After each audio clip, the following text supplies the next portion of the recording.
For each statement below, we want to state the claim and its opposite symbolically, and then state the null and alternative hypothesis.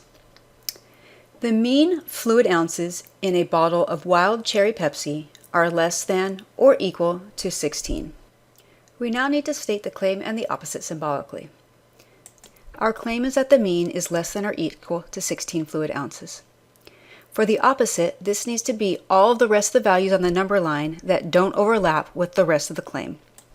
This means that our mean is going to be strictly greater than 16 fluid ounces. We can now state the null and alternative hypothesis. For our null hypothesis, our mean will always be strictly equal to, no matter what. So in this case, the mean is equal to 16 fluid ounces. Your alternative hypothesis will be similar to the opposite claim, making sure that you never use an equal sign in this area. So in this case, our mean is greater than 16 fluid ounces. Our next example says that most fitness models on Instagram are female. In this case, most indicates a proportion. So when we want to write our claim and our opposite, we need to think about the proportion being greater than 50%, or in this case, greater than 0.50. Remember that even though a percent can be used occasionally, it is most common to change percentages into decimals.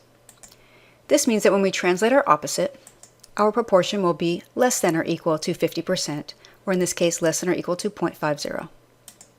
For our null and alternative hypotheses, you can remember that we always use equality for our null hypothesis, so our proportion is equal to 0.50. Remember that when you're dealing with proportions, there are no units. This means our alternative hypothesis is that the proportion is less than 0.50. Remember that we have already used the equal sign in the null hypothesis, so our alternative, which is relating to our opposite, does not use the equality because you cannot use it more than once. Lastly, the standard deviation of kitten body weight at birth is 3 grams.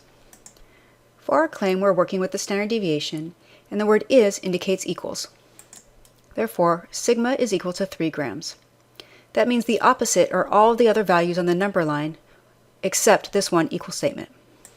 Rather than writing a sigma is less than 3 grams or sigma is greater than 3 grams, we use the symbol that sigma is not equal to the 3 grams. Finally, our null and alternative hypotheses. This is one instance where our null and alternative is the same as our claim and our opposite.